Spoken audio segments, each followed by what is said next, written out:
तो शुरू करते हैं क्लास को। गुड इवनिंग सभी लोगों को। गुड इवनिंग, फटाफट लाइव आ जाइए।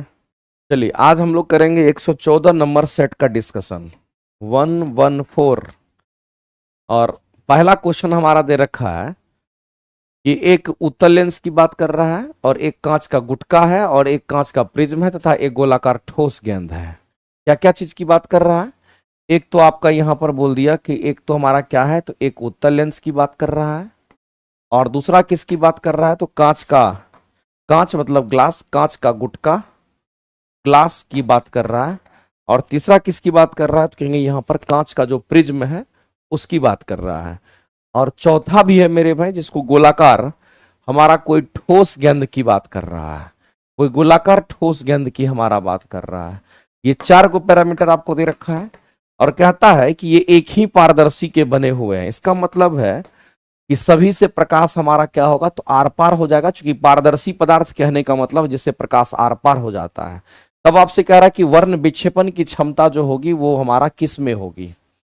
तो सबसे पहला चीज तो आपको एक बात पता होना चाहिए कि अगर पारदर्शी की अगर हम बात करते हैं इसका मतलब क्या होता है, तो आप पारदर्शी जिसको हम लोग ट्रांसपेरेंट के नाम से हम लोग जानते हैं, नाम से ही पता चलता है ये हमारा क्या है, तो कहेंगे ट्रांसपेरेंट है। और जो पारदर्शी हमारा होता है इससे प्रकाश आर पार हो जाता है। इससे प्रकाश क्या होगा, तो कि सीधा कहेंगे प्रकाश हमारा आर पार हो जाता है। इस बात को अब ध्यान, प्रकाश आर पार हो जाता है। जिससे प्रकाश आर पार हो जाता है उसको हम लोग क्या कहते हैं, तो कहेंगे यहां पर पारदर्शी कहते हैं। ये पारदर्शी वस्तु हमारा कहलाने लगता है। अगर कोई पारदर्शी वस्तु है तो उससे प्रकाश आर पार हो जाएगा और जब प्रकाश आर पार हो जाएगा तो आपको आर पार दिखाई भी देता है। अब कह रहा है कि ऐसी परिस्थिति में आपको वर्ण विक्षेपण का कंसेप्ट पूछा गया है। तो मेरे भाई प्रकाश के वर्ण विक्षेपण का जो घटना है वो एक्सपेरिमेंट जो किया था, प्रकाश के वर्ण विक्षेपण का जो कंसेप्ट है ये किसने दिया था, तो प्रकाश के वर्ण विक्षेपण का जो कंसेप्ट दिया गया था ये न्यूटन नामक साइंटिस्ट के द्वारा दिया गया था। इसका कंसेप्ट किसने दिया था, तो कहेंगे न्यूटन ने दिया था, आपको पता ही होगा। और इसी प्रकाश के वर्ण विक्षेपण से जो सूरज की प्रकाश होती है, जो कि आपको व्हाइट लाइट ऑफ सोर्स के रूप में होता है, जिसको श्वेत प्रकाश कहते हैं, उसमें कितने रंग मौजूद थे, तो उसमें 7 रंग मौजूद थे। ये पता चला था न्यूटन को। तो न्यूटन ने क्या किया था, एक ग्लास का प्रिज्म लिया था। किसका प्रिज्म लिया था मेरे भाई, तो ये हमारा ग्लास है और इसी ग्लास को क्या कह दिया, तो कह दिया ये हमारा क्या, तो प्रिज्म है। अब इस पर क्या किया, तो सूरज की प्रकाश को गिरने दिया। जब सूरज की प्रकाश इस पर गिरा तो देखा कि सूरज की प्रकाश हमारा सीधा नहीं निकल करके, और ये सूरज की प्रकाश क्या है, तो यहाँ इस तरह से मुड़ना शुरू कर देती है। ये सीधा नहीं निकल करके ये मुड़ना शुरू कर देती है। और टोटल इसमें कितने कलर मिलने लगे, तो टोटल 7 कलर इनको मिला। ऊपर में लाल और नीचे में वायलेट, लेकिन इसके बीच में और भी कलर था। तो हम लोग ये जानते हैं कि VIBGYOR हमारा होता है। टोटल कितने कलर हैं, 7 कलर। सबसे नीचे वायलेट और सबसे ऊपर में लाल कलर दिखाई देने लगा। और यही 7 रंगों के समूह को हम लोग स्पेक्ट्रम भी कहते हैं, याद रखिएगा। इसी 7 रंगों के समूह को क्या कहते हैं, इसी के ग्रुप को हम लोग क्या कहते हैं, तो ये जो हमारा ग्रुप है इसी के ग्रुप को हम लोग कहते हैं यहां पर स्पेक्ट्रम कहते हैं। ये चीज आपको ध्यान रखना है, ये हमारा स्पेक्ट्रम कहलाता है। तो प्रकाश के वर्ण विक्षेपण की जो घटना है, अगर प्रकाश के वर्ण विक्षेपण की अगर हम घटना की अगर बात करते हैं, तो ये कंसेप्ट जो दिया गया था न्यूटन के द्वारा दिया गया था।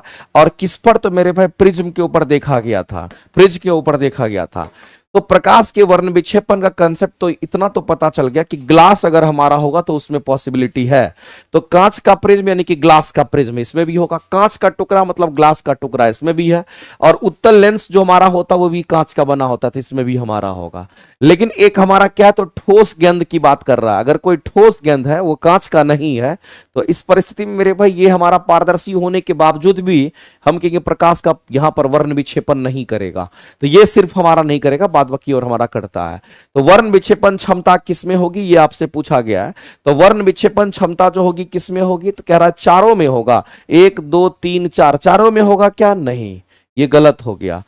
लेंस था ठोस गेंद में होगा, बिल्कुल भी नहीं, ठोस गेंद में तो नहीं होगा। कांच के गुटके तथा प्रिज्म में होगा। तब इसका मतलब मेरे भाई इस क्वेश्चन के अगर आंसर करेंगे ऑप्शन नंबर ए के साथ जाएंगे, तब हम लोग इसी को टिक आउट करेंगे, कांच का टुकड़ा तथा प्रिज्म की बात करेगा। इस बात को अब ध्यान रखना। तो ये क्वेश्चन का राइट आंसर हमारा ये हो जाएगा, ध्यान रखेंगे। और एक बात याद रखना, प्रकाश के वर्ण विक्षेपण का जो कंसेप्ट है वो वर्षा की बूंद में भी होता है। बारिश की जो बूंद होती है उसमें भी प्रकाश के वर्ण विक्षेपण की घटना घटती है।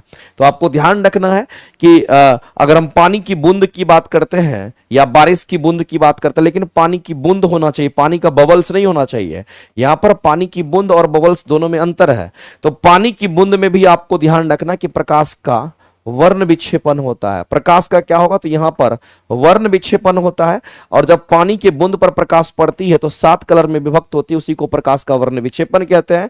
और इसी प्रकाश के वर्ण विक्षेपण से इंद्रधनुष का निर्माण होता है। इसी से किसका निर्माण होगा, तो इसी से हम लोग सीधा कहेंगे इंद्रधनुष का निर्माण होता है। 7 कलर में आपको इंद्रधनुष देखने को मिलता है। तो पानी की बूंद को भी हम लोग क्या मान के चलते हैं, तो इसको भी हम लोग प्रिज्म मान के चलते हैं।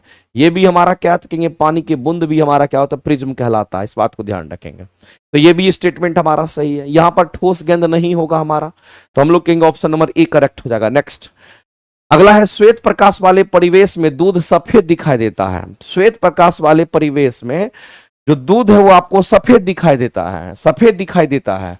और इसके बाद क्वेश्चन में क्या कह रहा है, इस बात को समझिएगा। फाइनली कह रहा है कि क्योंकि दूध में मौजूद कण और उस पर पड़ने वाले श्वेत प्रकाश में मौजूद विभिन्न रंगों की तरंगदैर्घ्य की तुलना में डैश होते हैं, और श्वेत प्रकाश के सभी रंग हमारे डैश मात्रा में प्रकीर्णित होते हैं। एक चीज आपको ध्यान रखना मेरे भाई, अगर श्वेत प्रकाश में कोई भी चीज अगर सफेद आपको दिखाई देता है, इसका मीनिंग क्या है। अगर हम ये कहते हैं कि श्वेत प्रकाश में कोई भी चीज अगर हमें श्वेत दिखाई देता है, तो श्वेत प्रकाश में वस्तु कैसे दिखाई देती है, तो श्वेत प्रकाश में जो वस्तु है ये आपको सफेद अगर दिखाई देती है, इसके पीछे का रीजन जानिए। तो यहां पर श्वेत प्रकाश में वस्तु अगर श्वेत दिखाई देती है, इसके पीछे का रीजन क्या है, तो श्वेत प्रकाश में अगर वस्तु श्वेत दिखाई देता है, इसके पीछे का रीजन हमारा ये होता है कि मेरे भाई जो श्वेत प्रकाश हमारा है अगर किसी भी वस्तु पर पड़ती है तो सारी की सारी जो किरणें होती है वो सारी की सारी की किरणें का क्या होगा, तो प्रकीर्णन हो जाता है। किसी एक किरण का प्रकीर्णन नहीं होगा। जैसे आप कहते हैं कि आकाश का रंग नीला दिखाई देता है, तो आकाश का रंग नीला इसलिए दिखाई देता है केवल और केवल नीला रंग का प्रकीर्णन हुआ, इसीलिए आपको दिखाई देता है।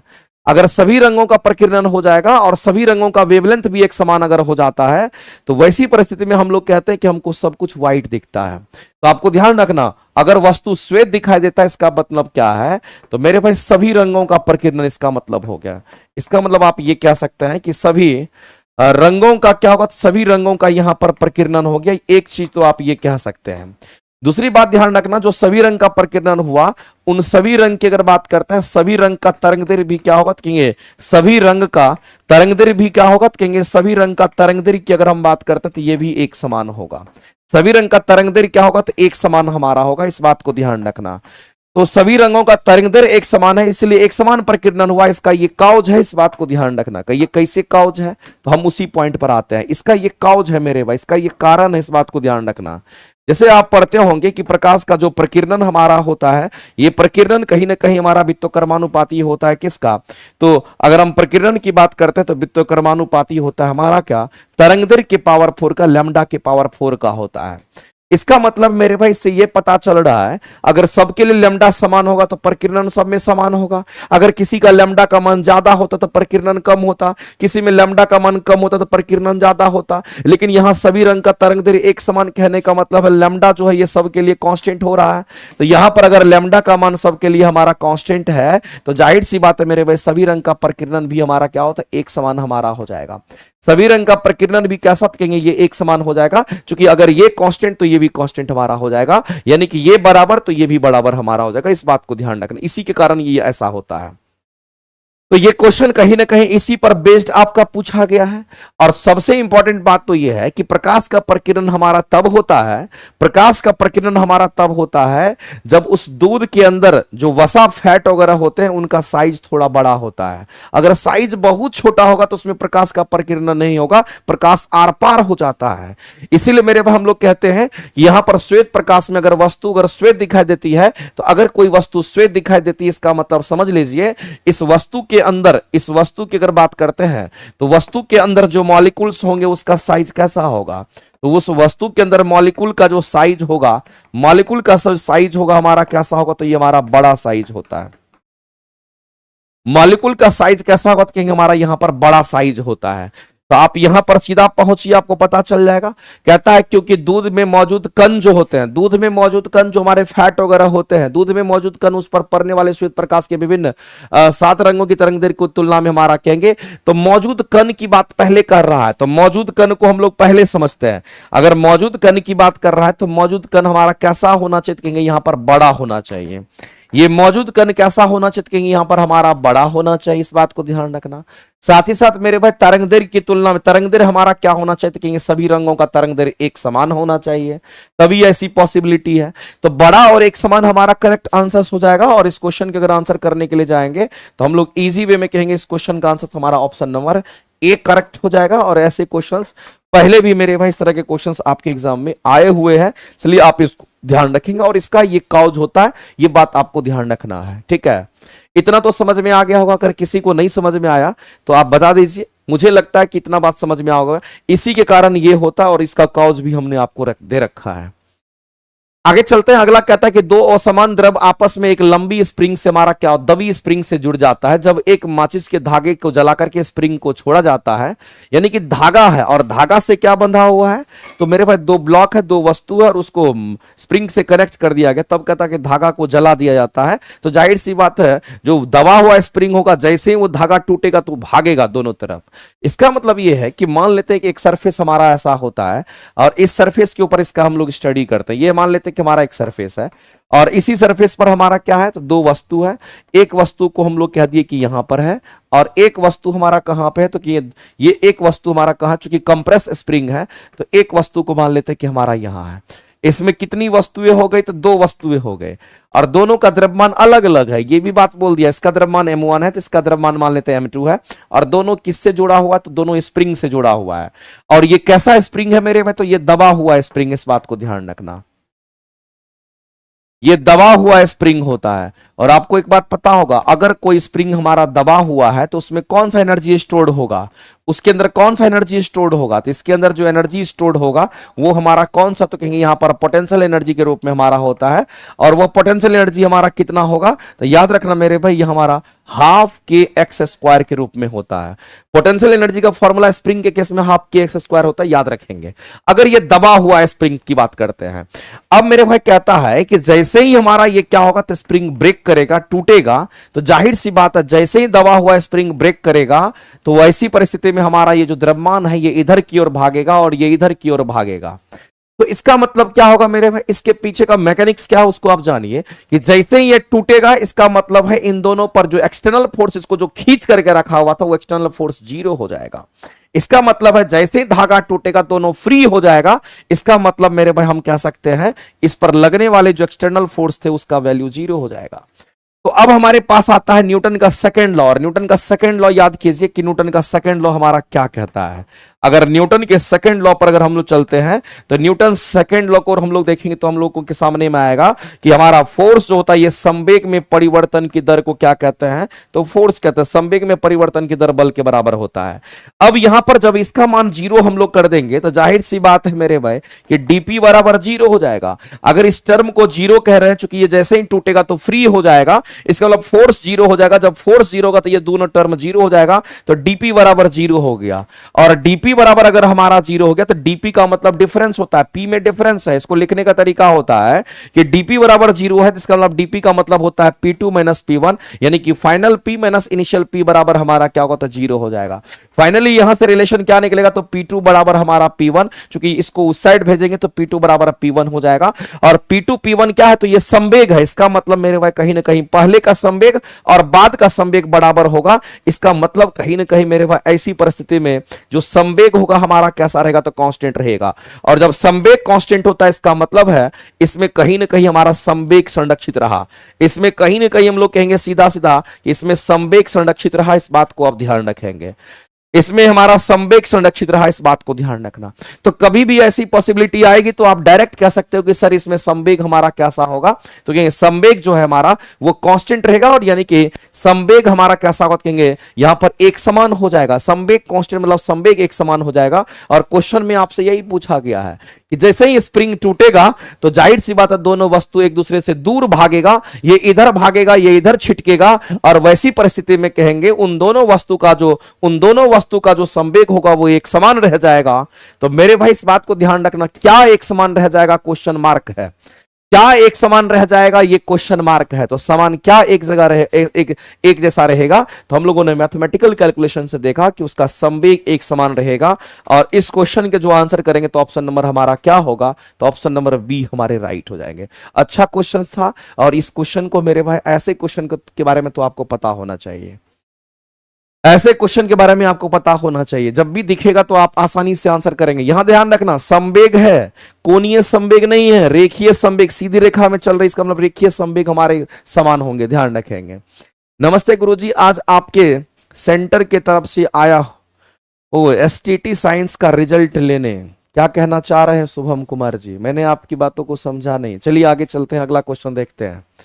अगला कहता है, एक व्यक्ति लिफ्ट के भीतर एक भार नापने वाली मशीन पर खड़ा है, और जो मशीन उसका रीडिंग, अब बताइए लिफ्ट में आप चढ़ते हैं और उसी लिफ्ट में को मशीन रख दिया जाए जो भार को मापता है, तब कहता है कि उस मशीन का जो पाठ्यांक है वो न्यूनतम होगा।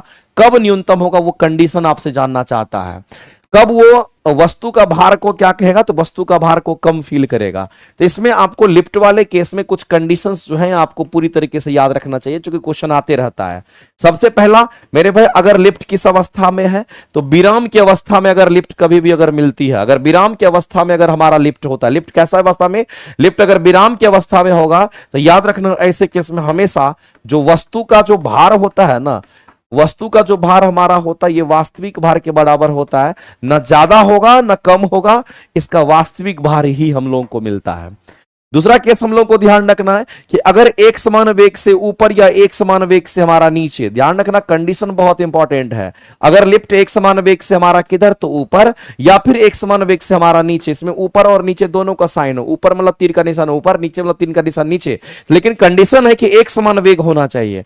अगर एक समान वेग से ऊपर या नीचे अगर हमारा लिफ्ट जाता है, तो ऐसी परिस्थिति में भी आपको याद रखना है कि उसके अंदर जो वस्तु होगा उस वस्तु का भार उसके वास्तविक भार के बराबर होगा, न ज्यादा होगा न कम होगा। इस कंडीशंस को आप ध्यान रखेंगे।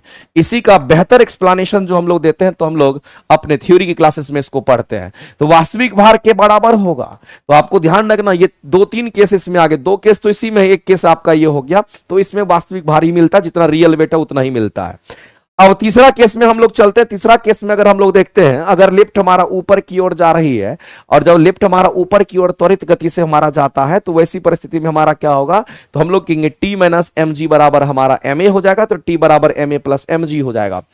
तो आपको ध्यान रखना ये भी कंडीशन, यदि लिफ्ट की बात करते हैं, यदि मेरे भाई हम लिफ्ट की बात करते हैं, और जो लोग थ्योरी पढ़े होंगे उनको पता चल रहा होगा, यदि लिफ्ट मेरे भाई हम सीधा कहेंगे, यदि लिफ्ट हमारा त्वरित गति से किधर जा रही है, तो त्वरित गति से ऊपर की ओर जा, ऊपर का सिंबल ऊपर की तरफ, त्वरित गति से ऊपर की ओर जा रही है, तो ऐसी परिस्थिति में हमारा इक्वेशन होता है टी माइनस एम जी बराबर क्या, तो एम ए, और हम कहते हैं कि टी बराबर, चलो इतना हम नहीं लिखेंगे, हम सीधा आंसर करेंगे। तो यहां पर जो वस्तु का भार हमारा मिलेगा वो क्या मिलेगा, तो आपको ध्यान रखना वस्तु का भार यहां पर वास्तविक भार से हमारा ज्यादा मिलता है। यहां पर वस्तु का भार वास्तविक भार से ज्यादा मिलता है। तो जब लिफ्ट त्वरित गति से ऊपर जाता है तो वस्तु का भार वास्तविक भार से ज्यादा मिलता है। तो हम लोगों को केस कौन सा ढूंढना था, अब इसी का जस्ट उल्टा समझेंगे, और इसी का जस्ट उल्टा हमारा क्या होगा, तो यदि लिफ्ट हमारा त्वरित गति से किधर की ओर जाएंगे, लिफ्ट त्वरित गति से, अब हम लोग कहते हैं त्वरित गति से हमारा नीचे की ओर अगर जाती, तीर का निशान देखते जाइए, अगर नीचे की ओर जाएंगे तो जस्ट इसी का हमारा उल्टा हो जाएगा। और ऐसी परिस्थिति में हम कहेंगे वस्तु का जो भार हमारा होगा ये कहीं न कहीं वास्तविक भार से हमारा क्या हो जाएगा, तो कहेंगे कम हो जाता है, ये वास्तविक भार से हमारा कम हो जाता है। इस बात को ध्यान रखना मेरे भाई। इन दोनों केसेस में तो कोई दिक्कत नहीं है। अगर लिफ्ट रुका हुआ है जितना आपका भार है उतना ही दिखाएगा। अगर लिफ्ट एक समान वेग से ऊपर या एक समान वेग से नीचे, दोनों कंडीशन में अगर देखेंगे तो फिर भी हमारा वही हमारा सिचुएशन होगा। तो इन दोनों के लिए तो सोचना ही नहीं है। अब लिफ्ट अगर त्वरित गति से ऊपर जाएगा तो भार में वृद्धि हो जाती है और वास्तविक भार से भार ज्यादा होता है। इसका मतलब लिफ्ट त्वरित गति से अगर नीचे जाएगी तो वास्तविक भार से वो कम भार फील करता है। और कह रहा है कि मशीन का पाठ्यांक न्यूनतम होगा यदि लिफ्ट हमारा यहां पर किधर की ओर गति करेगी, तो नीचे की ओर गति करेगी, त्वरित गति से नीचे की ओर जाएगी तो समान चाल से ऊपर की। तो मेरे भाई जब कभी भी हम समान चाल देखेंगे या समान वेग देखेंगे, समान चाल या समान वेग, समान चाल या समान वेग बराबर होगा तो ये हमारा तो पॉसिबल नहीं है, कम ज्यादा नहीं होगा, वास्तविक वेग मिलेगा। अगर मुक्त रूप से नीचे की ओर गतिशील है, फ्रीली अगर कह रहा मुक्त रूप से अगर नीचे, तब तो ये भारहीन फील करेगा। तो मेरे भाई ये कैसा फील करेगा, तो हम कहेंगे यहां पर हमारा भारहीन हो जाएगा। अगर मुक्त रूप से अगर नीचे की ओर जा रही है, इसका मतलब अपने आप नीचे गिर रहा है, तो हम कहेंगे वो भारहीन होगा, यानी इसका भार ही नहीं होगा और इसका भार जीरो हो जाएगा, यानी इसका जो वेट होगा वो जीरो हो जाता है। अगर समान त्वरण से हमारा किधर ऊपर की ओर जाएगी, तो मेरे भाई यहां पर समान त्वरण से अगर ऊपर की ओर जाएगी, किधर की ओर जाएगी, अगर ऊपर की ओर जाएगी, ये किधर की ओर जाएगी, नीचे की ओर जाएगी। अगर ऊपर की ओर जाएगी तो वस्तु का भार वास्तविक भार से क्या होगा, तो ज्यादा हो जाएगा। यहां पर वस्तु का भार क्या हो जाएगा, तो वास्तविक भार से हमारा ज्यादा हो जाएगा। वस्तु का भार वास्तविक भार से क्या होगा, तो ज्यादा हो जाएगा।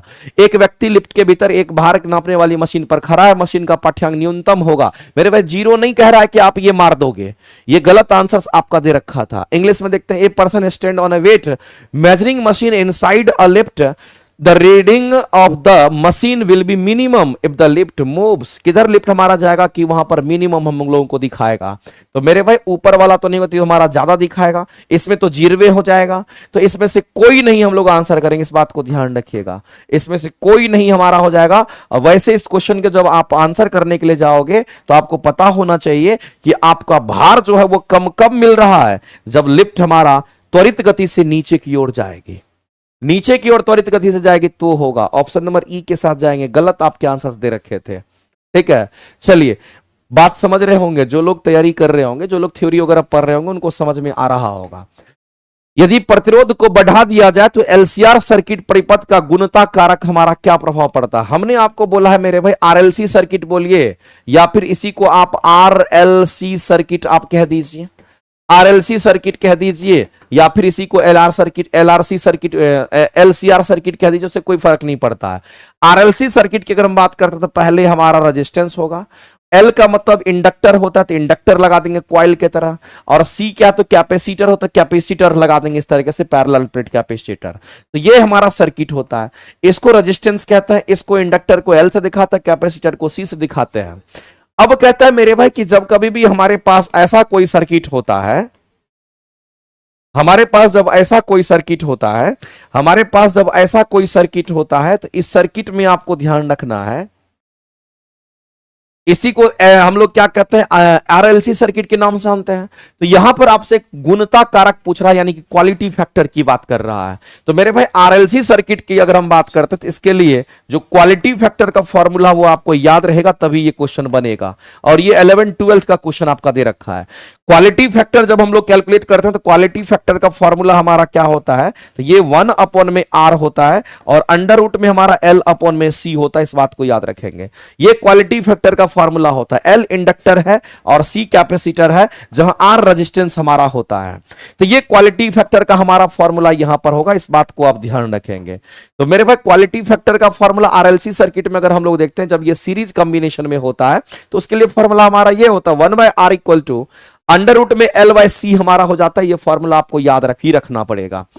अब क्वेश्चन में क्या कहता है, तो क्वालिटी फैक्टर आरएलसी सर्किट जो कि सीरीज कॉम्बिनेशन में फॉर्मूला क्या होगा आपको याद रखना, इस बात को ध्यान रखना। कहता है यदि प्रतिरोध को हम बढ़ा रहे हैं, यानी आर के मान को हम क्या कर रहे हैं, तो इंक्रीज कर रहे हैं, तब कहता है कि बताइए उस आरएलसी सर्किट के अंदर क्वालिटी फैक्टर पर क्या प्रभाव पड़ेगा। ये जो क्वालिटी फैक्टर है इस पर क्या प्रभाव पड़ेगा, ये क्वेश्चन पूछ रहा है।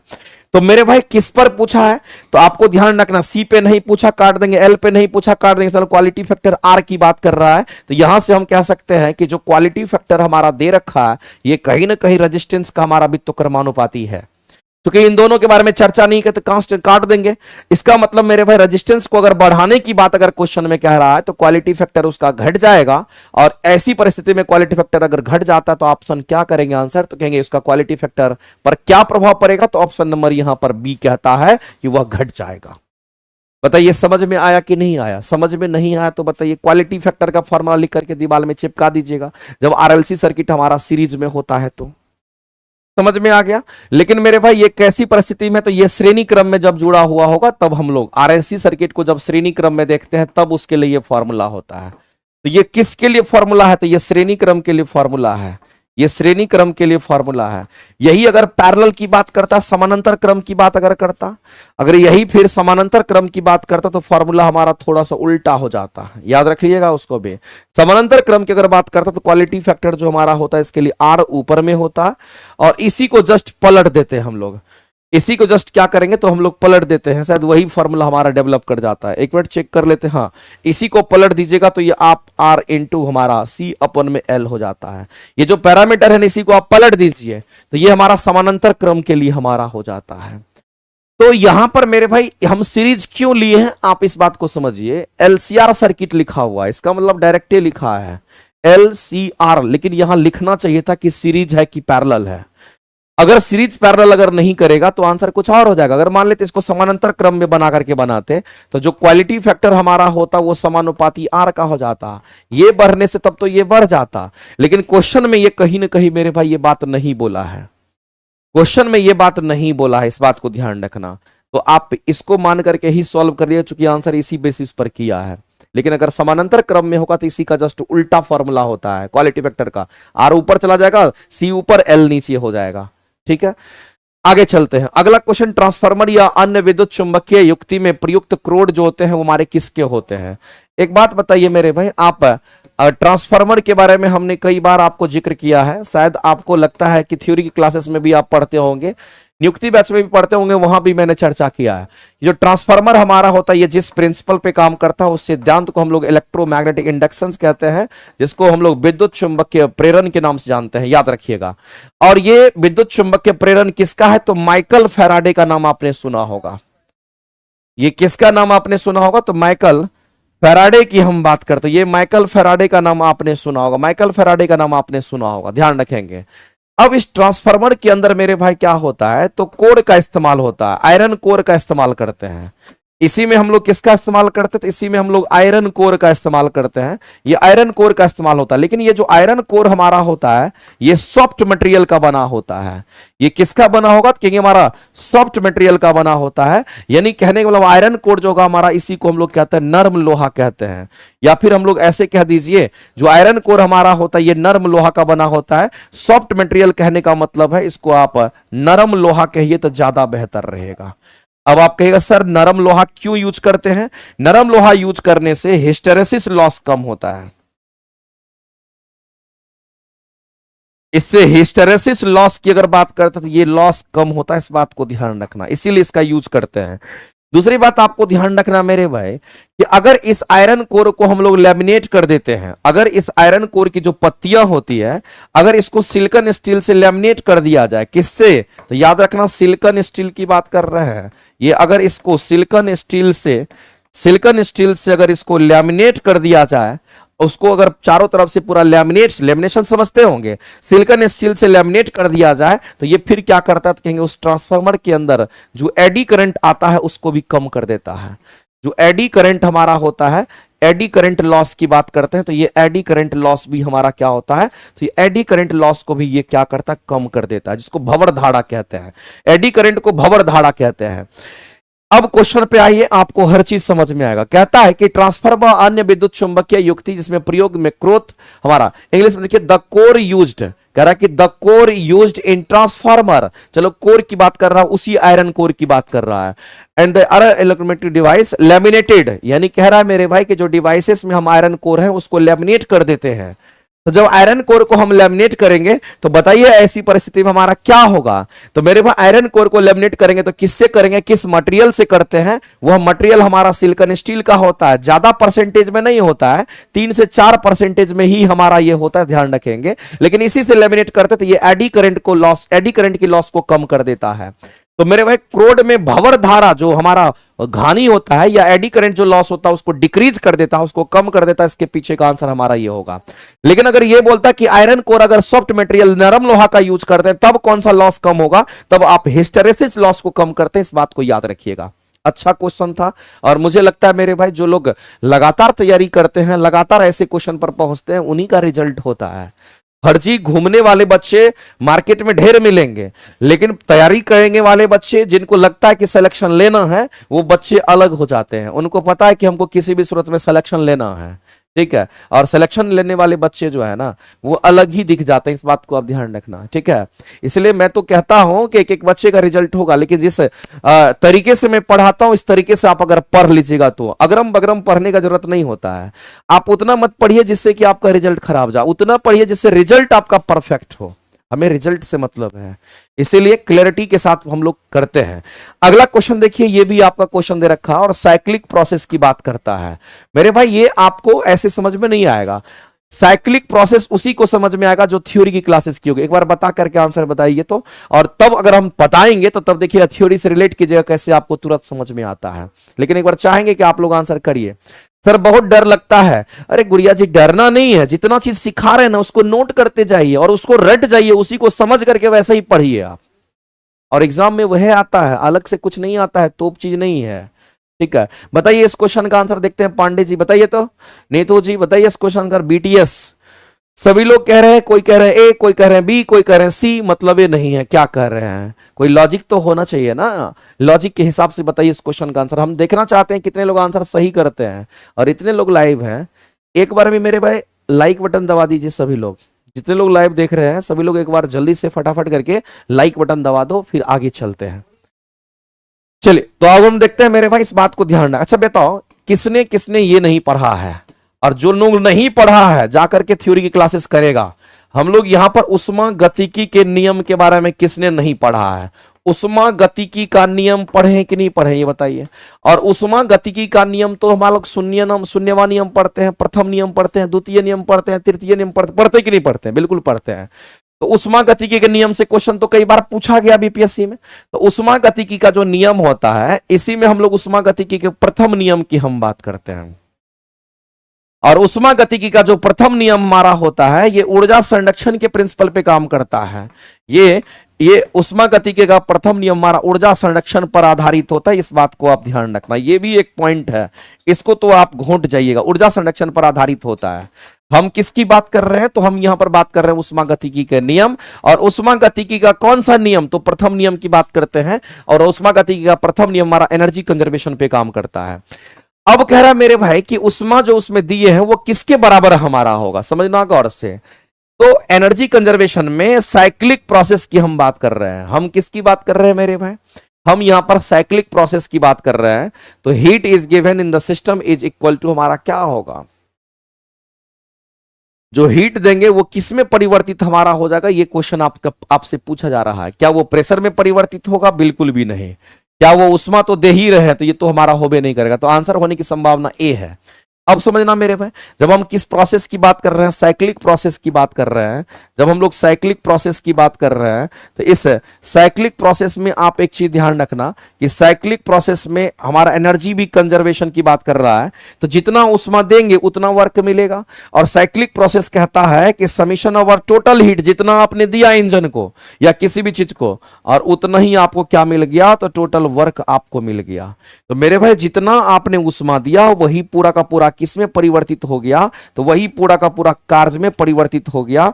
तो मेरे भाई इस बात को ध्यान रखना, यहीं से आता है, जितना आपने दिया उतना यहां पर मिल रहा है। ये भी फॉर्म ऑफ एनर्जी, ये भी फॉर्म ऑफ एनर्जी, इसलिए एनर्जी का हमारा कंजर्व रह गया।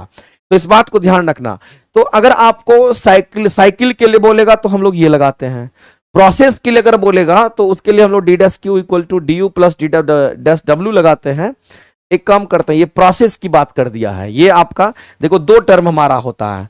एक तो ये दो तरह का फॉर्मूला इसमें होता है। एक तो आपको साइकिल के लिए फॉर्मूला होता है, और साइकिल के लिए समीशन ओवर टोटल हीट बराबर समीशन ओवर क्या होगा? हमारा टोटल वर्क होता है। और एक हमारा फॉर्मूला होता है, इसी में प्रोसेस के लिए फॉर्मूला होता है।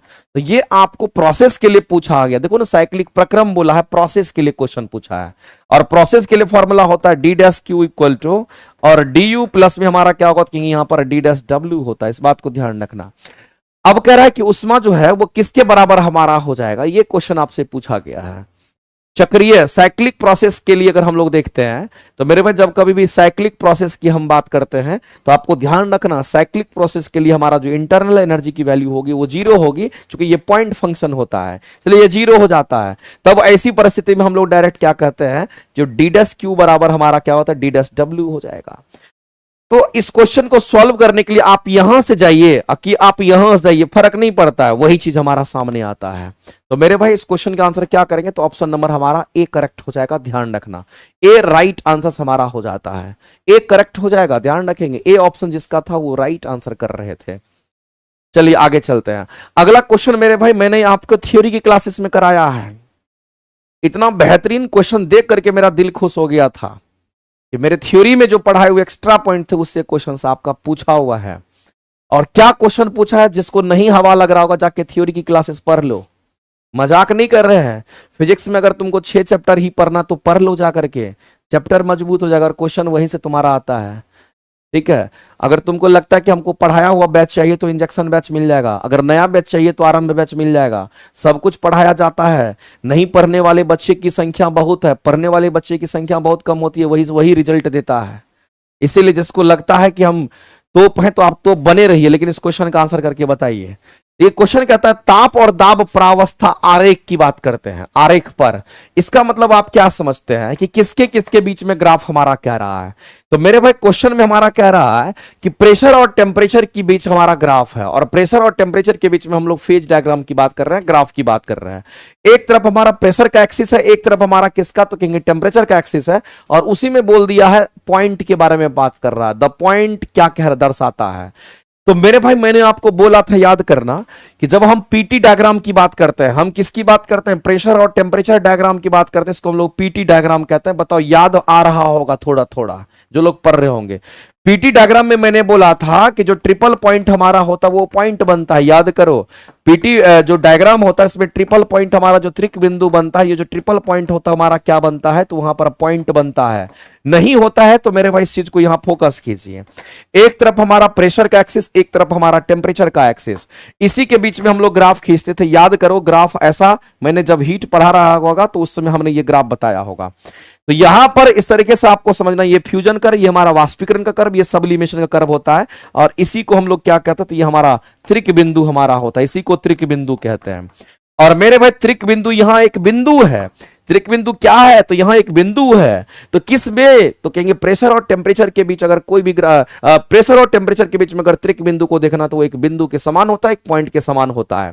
और मैंने ये भी बोला था कि इस त्रिक बिंदु के क्रॉसपोंडिंग जो हमारा टेम्परेचर होगा वो कितना होगा। शायद मेरे भाई आपको नहीं पता होगा तो मैं याद दिला देना चाहता हूं, क्योंकि वो भी क्वेश्चन पूछता है।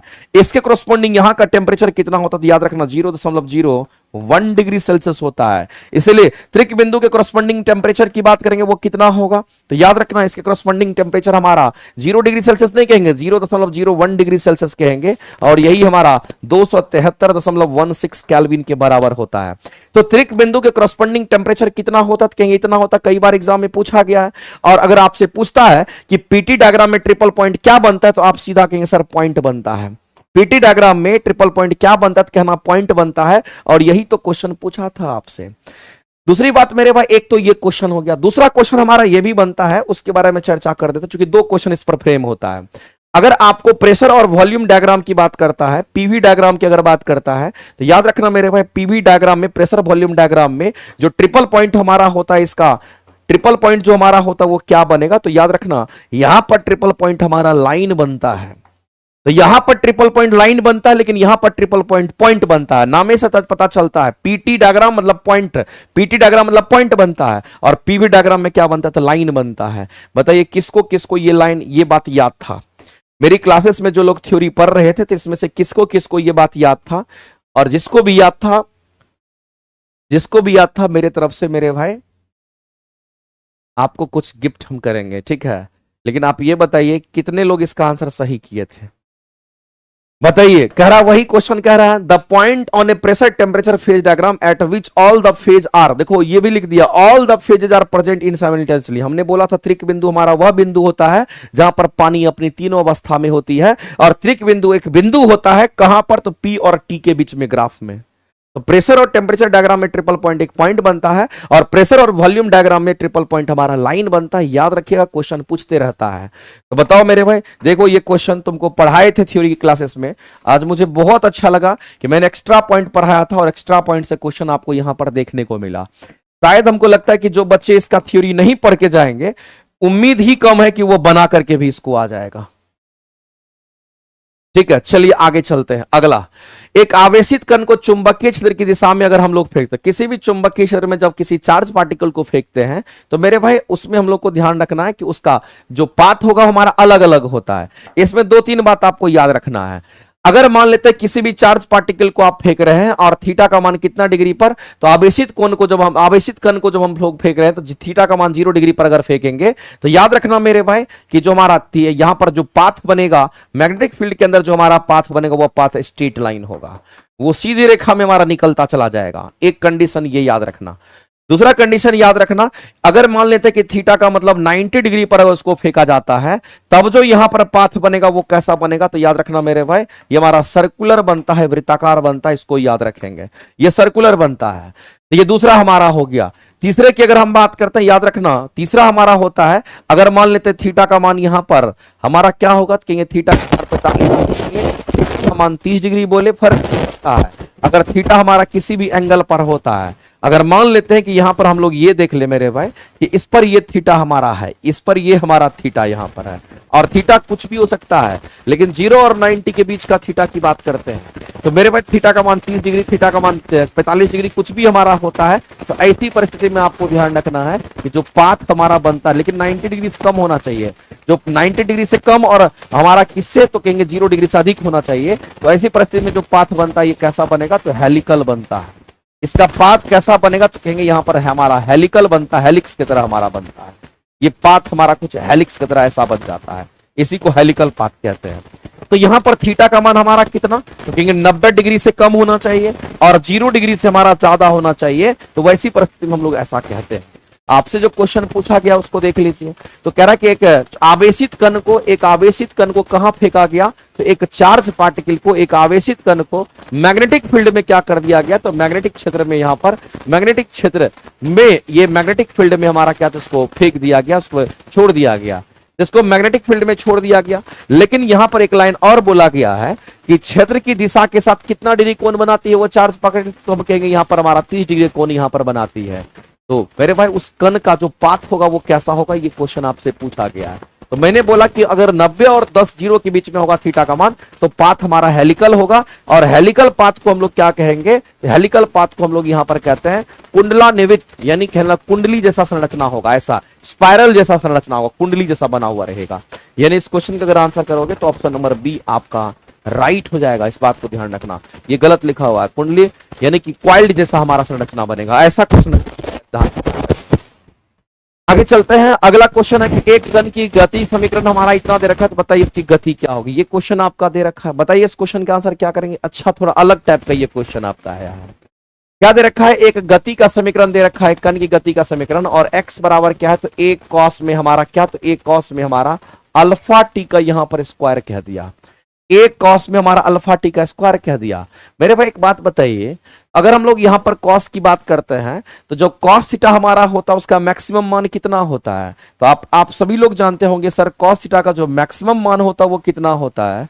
इस कॉस थीटा का मैक्सिमम मान कितना होगा और कॉस थीटा का जो मिनिमम मान होता है हमारा कितना होता है। चलो इतना लिखने का कोई मतलब नहीं बनता है। कॉस थीटा का जो मैक्सिमम मान होता है ना वो हमारा कितना, तो +1 होता है, और कॉस थीटा का जो मिनिमम मान होता है हमारा -1 होता है।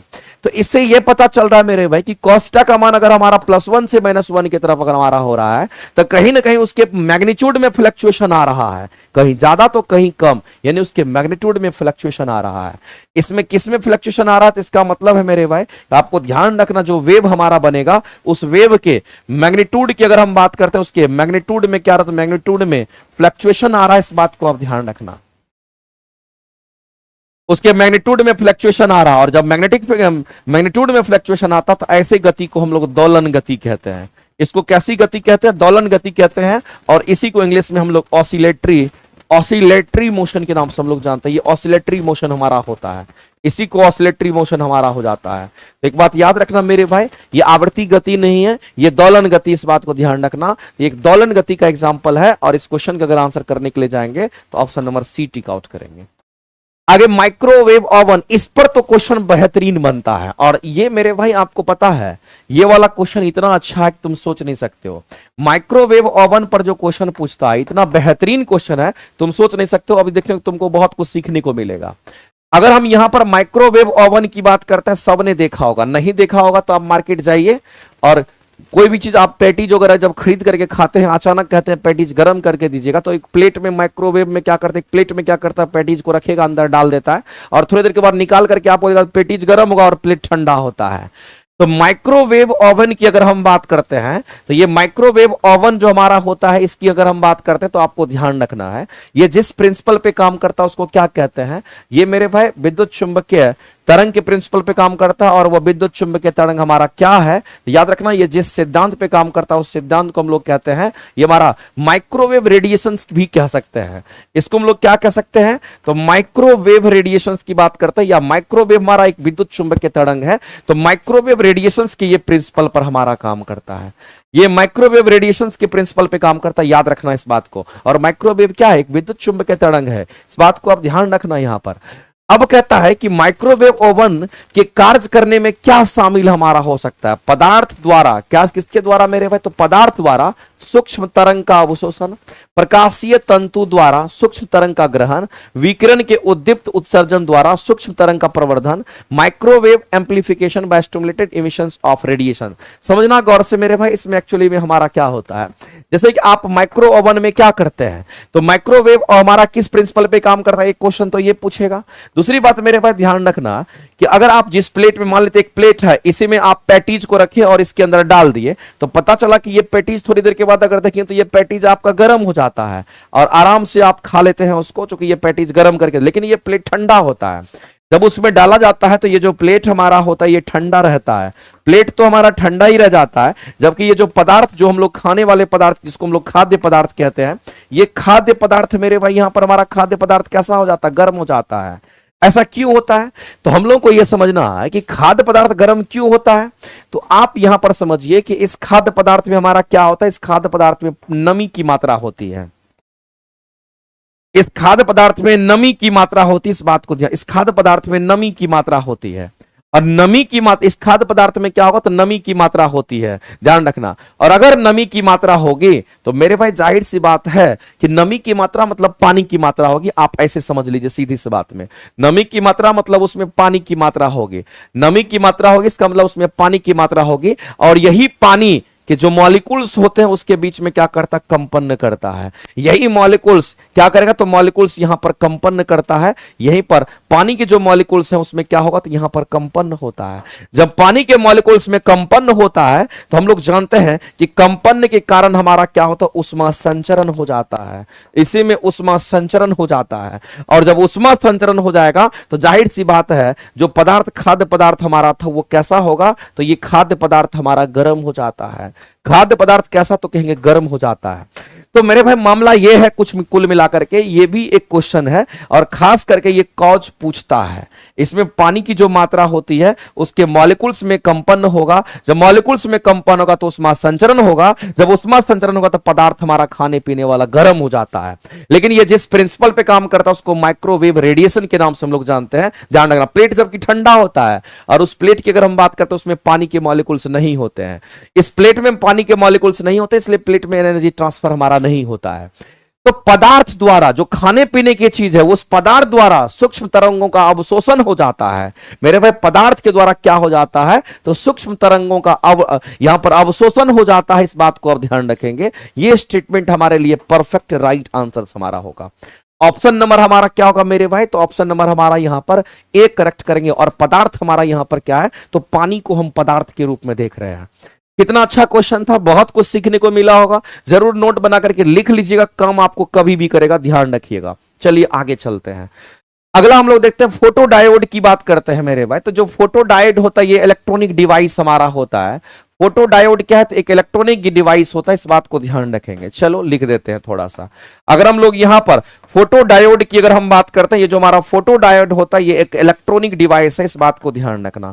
इसको हम लोग क्या कहते हैं, तो ये हमारा एक इलेक्ट्रॉनिक डिवाइस होता है। लेकिन ध्यान रखना मेरे भाई, जो फोटो डायोड हमारा होता है ये रिवर्स बायस पे काम करता है। ये किस पर, तो कहेंगे ये हमारा रिवर्स बायस पर आधारित होता है, रिवर्स बायस पर ये कार्य करता है। ये बात आपको ध्यान रखना हमेशा के लिए।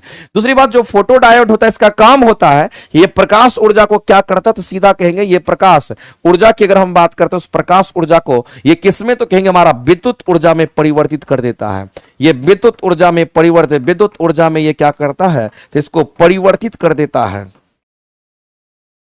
तो ये प्रकाश ऊर्जा को परिवर्तित किसमें करेगा, तो विद्युत ऊर्जा में परिवर्तित करता है। इसको हम लोग फोटो डायोड कहते हैं। और फोटो डायोड हमारा जिस पे काम करता है उसको हम लोग रिवर्स बायस कहते हैं, यानी कि फॉरवर्ड बायस नहीं, रिवर्स बायस कहते हैं। और रिवर्स बायस को हम लोग बैकवर्ड बायस भी हम लोग कहते हैं, इसीलिए हम लोग सीधा कहेंगे ये आंसर हमारा हो जाएगा पश्च बायस, यानी कि बैकवर्ड बायस, जिसको रिवर्स बायस के नाम से हम लोग जानते हैं। और इस क्वेश्चन के अगर आंसर करेंगे तो ऑप्शन नंबर बी जो है आपका करेक्ट हो जाएगा, याद रख लीजिएगा इसके काम।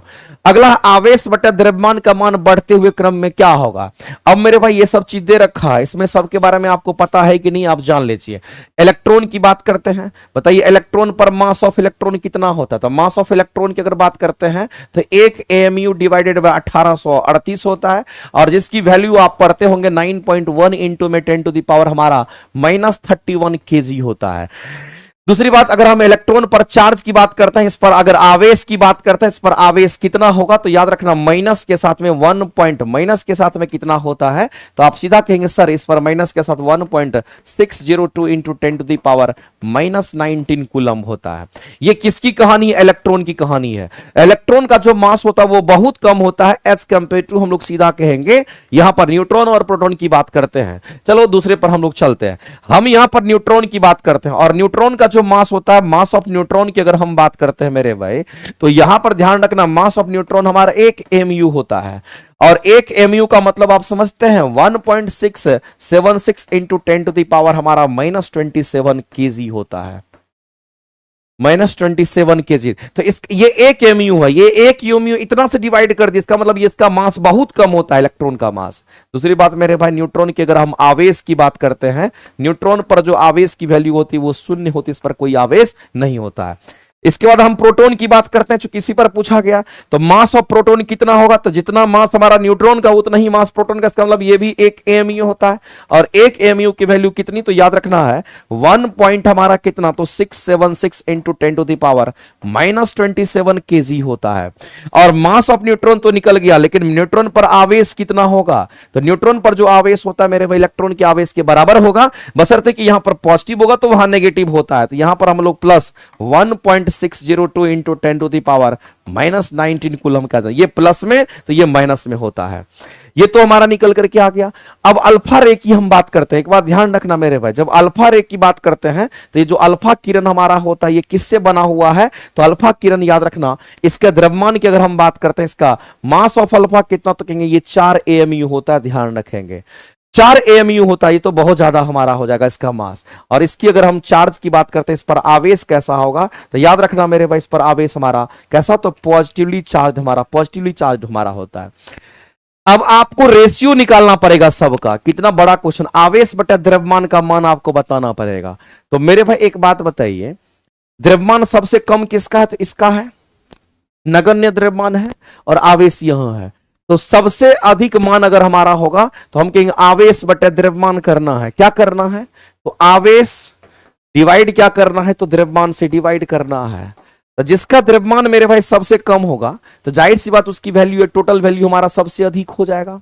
तो सबसे अधिक मान किसका, अल्फा का तो नहीं होगा, द्रव्यमान सबसे कम किसका, तो इलेक्ट्रॉन का, तो इलेक्ट्रॉन यहां भी हमारा है।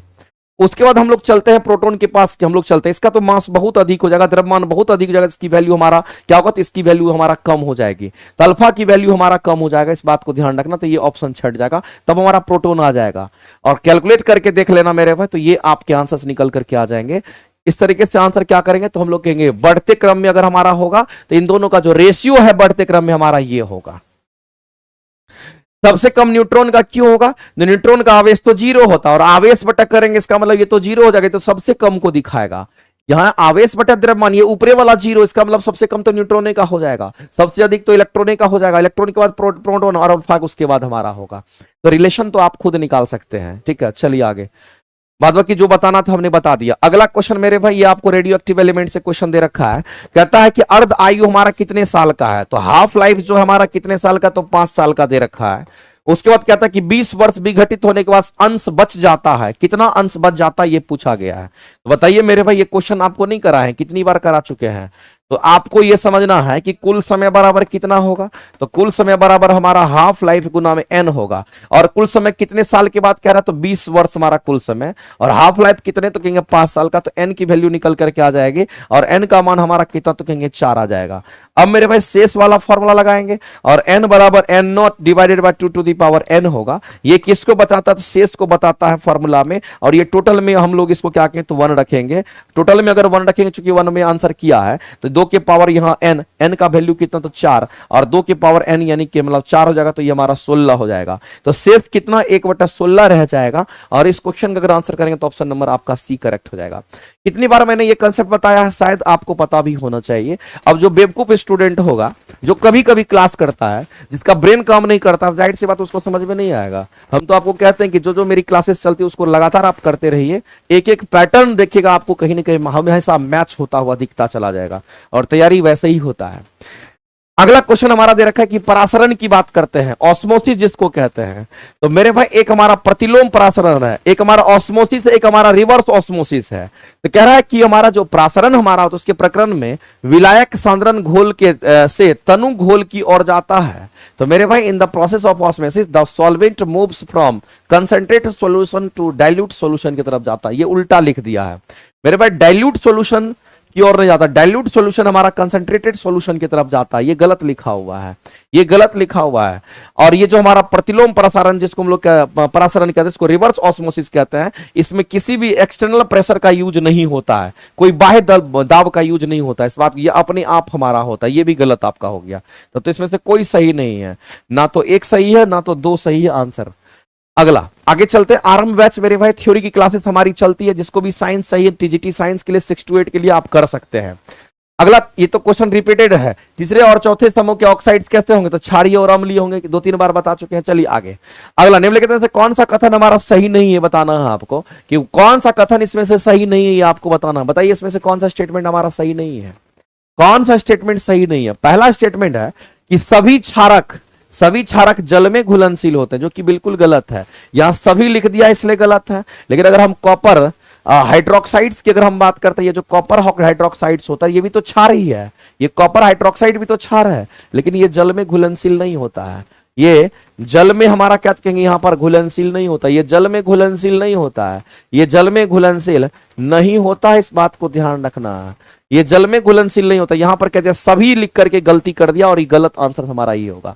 सभी क्षारक जल में नहीं घुलते, स्टेटमेंट फिर सही हो गया। और एक क्षारक है तो जल में वो घुल जाता है, बिल्कुल सही बात है। इस बात को ध्यान रखना। अगर कोई हमारा अल्कली बेस होता तो आसानी से हमारा क्या होता, पानी में घुल जाता है। तो एक ही गलत था, ऊपर वाला गलत था। नेक्स्ट, संक्षारण की अगर बात करते हैं मेरे भाई, अगर सिल्वर की बात करते हैं, चांदी की बात करते हैं, उसमें काले रंग की परत बन जाता है, तो वो भी ऑक्सीडेशन करके हमारा क्या करता कहेंगे यहां पर हम कहेंगे यहां पर हमारा उसका भी संक्षारण हमारा हो जाता है, कलर चेंज हो जाता है।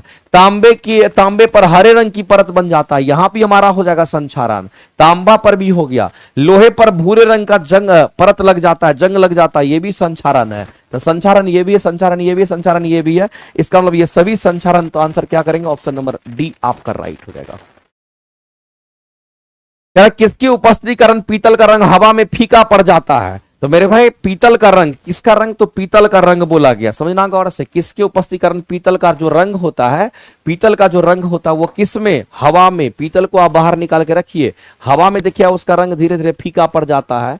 और ये किसके कारण? ये ऑक्सीजन के कारण होगा, हाइड्रोजन सल्फाइड के कारण होगा। तो मेरे भाई आंसर करेंगे हाइड्रोजन सल्फाइड के कारण हमारा ऐसा होता है। 19 नंबर जो क्वेश्चन है उस क्वेश्चन का आंसर क्या करेंगे, फटाफट करके मेरे भाई आप लोग आंसर करके बताइए। 19 नंबर जो क्वेश्चन होंगे hydrogen sulphide is the right answer. आगे चलते हैं। अगला कि भार के अनुसार बोला गया है मेरे भाई, ये हमारा भार के अनुसार, वॉल्यूम के हिसाब से नहीं है, भार के अनुसार बोला गया है। पानी में H2O में हाइड्रोजन का परसेंटेज बताना है, तो भार के हिसाब से अगर आपको बनाना, बाय वेट अगर आप कैलकुलेट करते हैं तो इसके लिए फॉर्मूला अलग हो जाता है, ध्यान रखिएगा।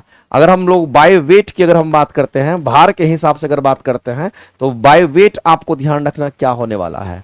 तो H2O हमारा जो हमारा हो गया, इसमें आपसे क्या पूछा, हाइड्रोजन का परसेंटेज पूछा है। तो अगर आप हाइड्रोजन का परसेंटेज अगर कैलकुलेट करते हैं तो फॉर्मूला यहां पर आपका कुछ अलग होगा, और कहेंगे फॉर्मूला हमारा मोलर मास ऑफ हाइड्रोजन हम ऊपर में लेंगे, ऊपर में जिसका निकाल रहे हैं उसको ऊपर लेंगे। तो हाइड्रोजन का मोलर मास हाइड्रोजन का मोलर मास यानी कि molecular weight, molecular mass of हमारा क्या तो कहेंगे करेंगे यहाँ पर हाइड्रोजन हो जाएगा, और टोटल में निकालना तो टोटल से डिवाइड करेंगे। इसका मतलब हम लोग यहाँ पर मोलर मास किसका तो कहेंगे, मोलर मास ऑफ हमारा क्या तो कहेंगे H2O से डिवाइड करेंगे। जिसका निकालना है उसको ऊपर, और जो कंप्लीट टोटल है उसको नीचे से डिवाइड करेंगे। परसेंटेज में निकालना तो 100 से गुना कर देंगे। अब कोई दिक्कत नहीं है। मोलर मास हमारा हाइड्रोजन का कितना होता है, तो हाइड्रोजन का मोलर मास तो 1 होता है, लेकिन 2 हाइड्रोजन, इसका मतलब है 2 से गुना करेंगे तो 2 हो जाएगा। 2 गुना में 1 कितना कहने वाला 2 हो जाएगा। नीचे में हमारा मोलर मास किसका, तो इसका चाहिए, तो हाइड्रोजन का 2 होगा, और ऑक्सीजन का हमारा कितना, तो टोटल का पूछ रहा है, H2O का पूछ रहा है, तो 2 को इसका हो गया, ऑक्सीजन का हमारा 16 हो गया, 16 2 मिलकर के कितना होगा 18 हो गया। इसमें गुना कर दो किससे, तो 100 से। इसको सॉल्व करोगे तो ये कितना हो जाएगा, तो ये कट जाएगा, क्या हमारा कटेगा तो क्या आएगा 2 यानी 100/9 हो जाएगा, और 100/9 की वैल्यू 11.11% हमारा बच जाता है।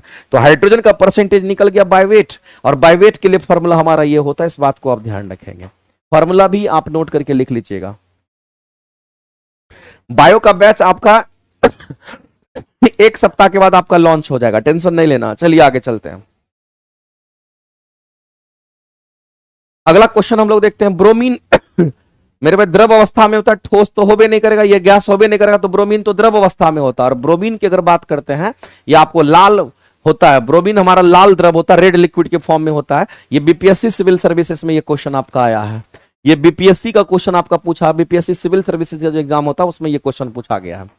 और ब्रोमीन हमारा अधातु होता है, ब्रोमीन क्या होता है, अधातु होता है, इस बात को भी आप ध्यान रखेंगे। अगला क्वेश्चन देखते हैं, निम्न में से कौन से कार्बनिक यौगिक समूह का परफ्यूम बनाने के लिए हम लोग न्यूनतम संभावना होती है। परफ्यूम में किसका इस्तेमाल हम लोग नहीं करते हैं मेरे भाई, परफ्यूम बनाने में किसका इस्तेमाल नहीं करते हैं, ये क्वेश्चन पूछा गया। परफ्यूम तो सभी लोग अपने शरीर में लगाते होंगे, पता है, और इसका उपयोग न्यूनतम संभावना यानी कि किसका, किस यौगिक का हम लोग यहां पर इस्तेमाल ज्यादातर नहीं करते हैं, उसमें किसका इस्तेमाल, किस कार्बनिक यौगिक के समूह का हमारा इस्तेमाल वहां पे नहीं होता है, यानी कि नहीं के बराबर होता है। तो मेरे भाई जब कभी भी परफ्यूम बनाने की बात आती है, जब कभी भी परफ्यूम्स बनाने की बात आती है, जो परफ्यूम हम लोग बॉडी स्प्रे की बात करते हैं, जो परफ्यूम हम लोग यूज करते हैं, उस परफ्यूम में तो एक बात हमारा है कि परफ्यूम देखिएगा, अगर कोई परफ्यूम लगा करके आपके बगल से जाता है तो लगेगा कि उसके अंदर अट्रैक्शन होता है, यानी कि आपको लगेगा कि मीठापन का सुगंध होता है, आपको वो खींचना चाहता है। तो परफ्यूम्स में क्या होगा, तो एस्टर होता है, ये बात तो आपको ध्यान रखना है। एक तो क्लियर हो गया कि इसमें एस्टर होता है। दूसरी बात, आप मेरे भाई एक्सपेरिमेंट करके देखना, अगर परफ्यूम कभी खत्म हो गया होगा तो उसके आगे क्या करना, माचिस जला करके परफ्यूम का जो ऊपर वाला ढक्कन को दबाना, देखना आग पकड़ लेता है, क्योंकि उसमें अल्कोहल मिला होता है। उसमें क्या मिला होता है मेरे भाई, तो उसमें अल्कोहल मिला होता है, इसलिए आग पकड़ लेता है। तो परफ्यूम में अगर हम लोग देखते हैं तो एल्डिहाइड ये भी होगा, और साथ ही साथ याद रखना मेरे भाई, इसमें एल्डिहाइड भी हमारा होता है। इसमें हमारा क्या होगा, कहेंगे इसमें हमारा एल्डिहाइड भी हमारा मौजूद होता है, ये बात आपको ध्यान रखना, ये एल्डिहाइड भी हमारा होता है, ये भी हमारा होता है। लेकिन मेरे भाई इस बात को ध्यान रखना, जो परफ्यूम हमारा होता है ये किस प्रिंसिपल पे काम करता है, ये भी क्वेश्चन कई बार पूछा गया है। तो परफ्यूम हमारा जिस प्रिंसिपल पे काम करता है, उसको हम लोग बर्नौली सिद्धांत के नाम से जानते हैं। याद रखिएगा, क्वेश्चन आपके एग्जाम का है, ये बर्नौली सिद्धांत पर हमारा काम करता है, ये बात आपको ध्यान रखना है। ये बर्नौली प्रमेय पर हमारा आधारित होता है। कई बार क्वेश्चन पूछा गया, बर्नौली प्रमेय पर हमारा आधारित होता है। और बर्नौली प्रमेय क्या होता है कि प्रेशर कम होगा तो वेलोसिटी ज्यादा होगा, और अगर प्रेशर ज्यादा होगा तो यहां पर वेलोसिटी कम हो जाता है। ये सब मेरे भाई आपको याद रखना पड़ेगा, किसमें क्या होता है। इसमें कार्बोक्सिलिक एसिड नहीं होता है, और जो कार्बोक्सिलिक एसिड होता है ये खट्टापन लाता है, ये उसमें मौजूद नहीं होता है। ये एसिड है ना जी, तो ये हमारा खट्टापन लाता है, इस बात को ध्यान रखना। ये क्या करता है, उसमें हमारा इसका जो टेस्ट होता है वो खट्टा कर देता है, ये खट्टापन लाता है, इस बात को ध्यान रखना। दूसरी बात, ये कार्बोक्सिलिक एसिड का उसमें इस्तेमाल हमारा नहीं होता। कार्बोक्सिलिक एसिड का केमिकल फॉर्मूला क्या होता है, COOH, या फिर हम कहेंगे COH हमारा यहां पर हो रहा है, तो इसको हम लोग कहेंगे ये हमारा कार्बोक्सिलिक एसिड का फंक्शनल ग्रुप हमारा होता है। इसको यूज हम लोग नहीं करते हैं, बाद में किसको यूज करते हैं और इसको यूज करते हैं। किसका न्यूनतम संभावना होता है, कार्बोक्सिलिक एसिड का न्यूनतम संभावना होता है, उसको यूज नहीं करते। नेक्स्ट, चैप्टर वाइज का एक क्लासेस हमारा चल रहा है। अब जो लोग नियुक्ति बैच लिए उनको चैप्टर वाइज लेने की जरूरत नहीं है। अगर किसी को लगता है कि हमारा चैप्टर वाइज मजबूत हो, फिजिक्स केमिस्ट्री बायो मजबूत हो, तो आप चैप्टर वाइज भी लेकर के अपनी क्लासेस को मजबूत कर सकते हैं। चलिए आगे चलते हैं। बाद बाकी नियुक्ति बैच तो आपके पास है। नियुक्ति बैच तो मेरे भाई आप समझ लीजिए वो यूनिवर्सल है, उसके आगे तो कुछ भी नहीं। अगला कहता है कि ट्राइक्लोसन में विद्वान होने की सर्वाधिक संभावना, इसमें लंबे समय तक उच्च स्तर के प्रभाव में रहने के हानिकारक माना जाता है। तो मेरे भाई ये क्या है, तो तो आपको ध्यान रखना है कि ट्राइक्लोसन की अगर हम बात करते हैं तो ये ट्राइक्लोसन हमारा क्या है बताना है मेरे भाई। तो ट्राइक्लोसन हमारा जो होता है